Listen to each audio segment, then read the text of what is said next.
Now, the past couple of weeks have seen the return, if I can even call it that, because it never really left, of the Public Order Act.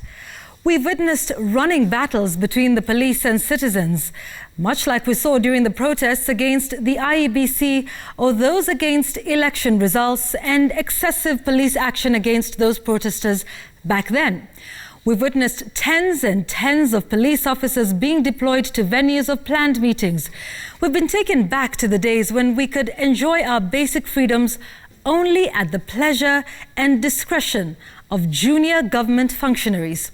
We have been taken back to the days of double standards, where the authorities allow one meeting and disallow another of exactly the same kind.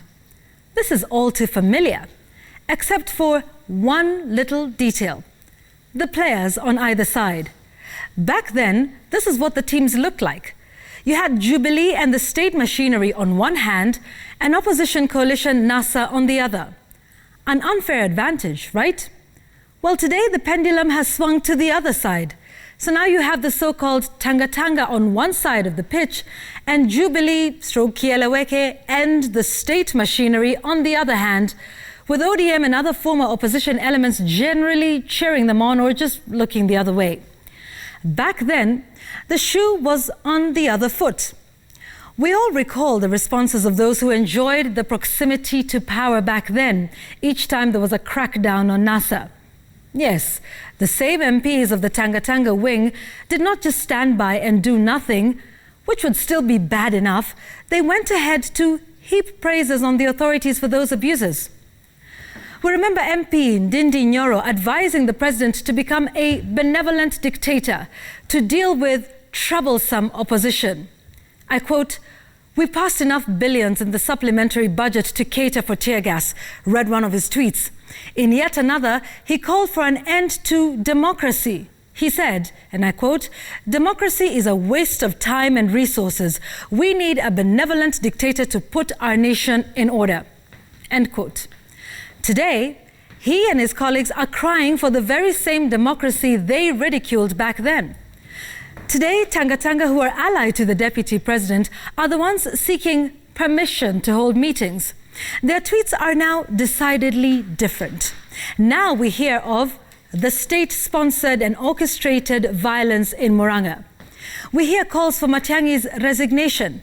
Yet when NASA did the same back then, they were told to leave him alone and let him do his work by no less than the deputy president himself in that now famous quote, "Wachana na Matiang'i." Ladies and gentlemen, I recall this sad history, not because it is right, but because it speaks volumes about what is wrong with our political leadership. Why should a law be good today when we're enjoying the trappings of power and be bad the day we're in bad books with the government?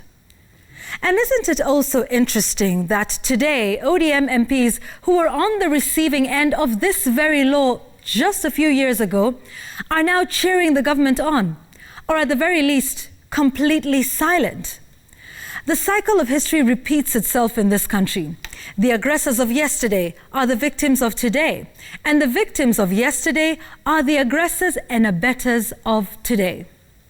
Forgive me for sounding like a broken record as I spoke about this very issue here in April last year, but this fact remains unchangeable. State functionaries cannot resort to intimidation tactics when people say or do something they or their bosses do not like. Whether it is protests against IEBC, protests against police action, or indeed whether one declares support for the deputy president. So today there should be no celebration. No one should be wringing their hands in glee. This is a moment of national shame. A moment for all of us to finally come face to face with our ugly selves, our selfish selves. A moment for us to learn that what you do in public office will come back to you someday. Woe unto you if it was unjust or unfair. So let me leave you with the words of the great American moral and political philosopher, John Rawls, who once said, and I quote, "When contemplating a moral action, imagine that you do not know if you will be the moral doer or receiver. And when in doubt, err on the side of the other person." And that is my take tonight.